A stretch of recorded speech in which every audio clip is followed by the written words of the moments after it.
And here's the problem with what Muriel Bowser and AOC and all these people are saying. It leaves open the possibility that so long as you talk about hatred of Israel and that results in people getting killed, it's totally fine. And that's the cover that many people who actually do hate Jews use, because it is in fact an easy cover. All right, let's talk about something everyone thinks they're ready for, but almost nobody is. Anti-Semitism, the lies that feed it, and how political hypocrisy is letting it all slide. If we actually had an honest conversation about what actually drove the feelings of shootings like this, then perhaps AOC wouldn't just be able to invoke anti-Semitism and get off scot-free while simultaneously making room for Ilhan Omar. She might actually have to call out the lies of her own side. If you've been anywhere near the news lately, you probably heard about the tragic shooting at an event hosted by the American Jewish Committee in Washington, D.C. The horrific incident is going to frighten a lot of people in our city and in our country. And I want to be clear that we will not tolerate this violence or hate in our city.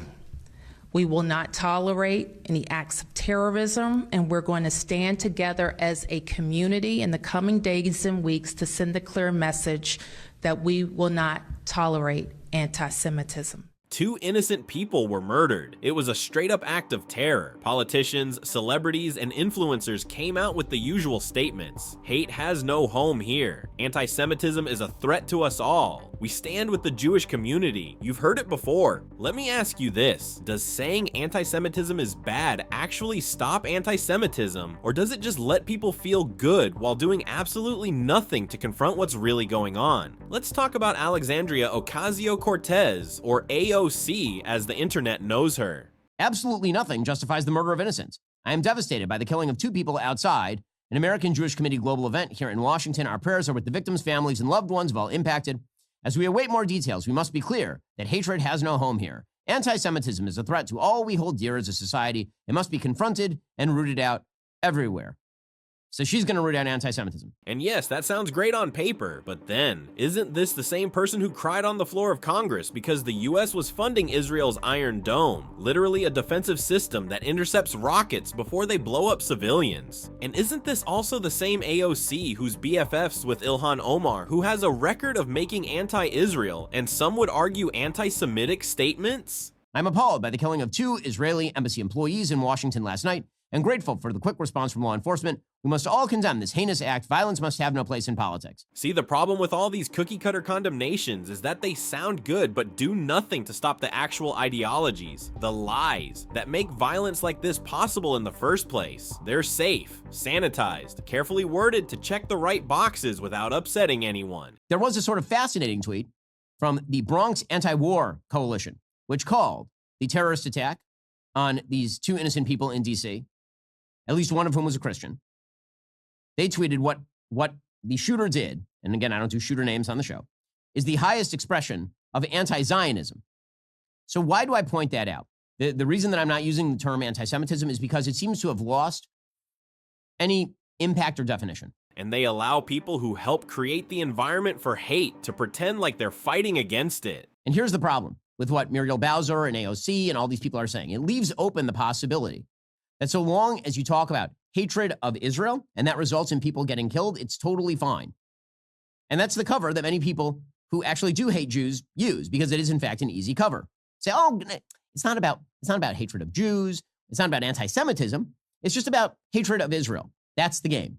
Like, let's be honest here. You've probably heard someone say Israel is committing genocide in Gaza. Now, it is quite possible that many of the lies that you're hearing, Israel's committing a genocide, are rooted in actual hatred of Jews. Or maybe it's rooted in some other philosophy. In some cases, we can probably read what people feel on their insides, but sometimes that's not the case, and often it's not even useful.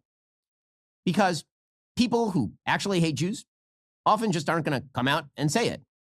And there's some who will. I points to Nick Fuentes for honesty, but most people don't actually say it, or Kanye West. At least they're honest. Most people may tweet pretty obvious Jew-hating garbage and then delete it, but they can always claim their perspective isn't rooted in hatred of Jews, per se. And all of that offers an easy off-ramp for those who actually build a permission structure for actual evil and murder. And eventually, someone who hears that lie enough times decides that picking up a gun is the moral thing to do. But if someone is plotting violence, that lie gives them moral cover. It becomes a permission structure. That's the term you need to remember, permission structure. It's the cultural green light that says, hey, you're not doing something evil. You're standing up against genocide. You're a hero. What we actually should do is we should talk about lies and the liars who tell those lies. Like, for example, it is a lie, as we discussed yesterday on the show, that Israel is committing a genocide in Gaza. It is just a lie. There's not only no data to back it, there's significant data to disprove it. Now, maybe some people are too ignorant to know that it's a lie, and they're just repeating what they hear. Maybe they're just using the word genocide as a stand-in for bad thing. Or maybe they're just dumb. But for those who do know, it's a lie. It was a lie that the Palestinian cause is about a two-state solution. That's always been a lie. The Palestinians will tell you it's a lie. Now, again, maybe some people who are pushing it are too ignorant or hopeful to know that it's a lie, but it is a lie. And lies are bad.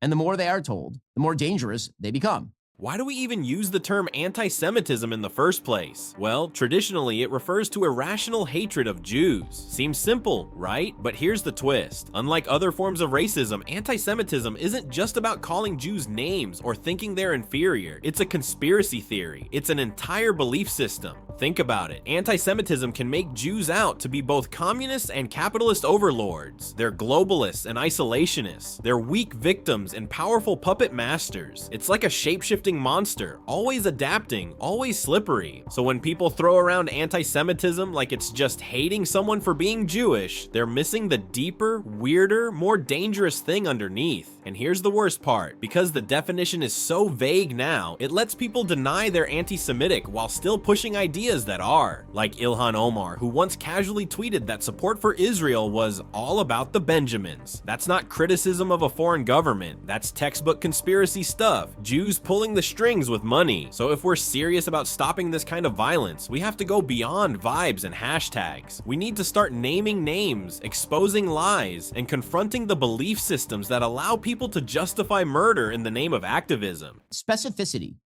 is the friend of truth. Specificity. It's the friend of truth and clarity. And vagary is the friend of lies. If there is a rubric under which Ilhan Omar can somehow portray herself as an opponent of anti-Semitism, which is what she tried to do after suggesting Ilhan Omar was literally asked, it's amazing, she was literally asked about the shooting on the street, and she walked away. She said nothing to say about it.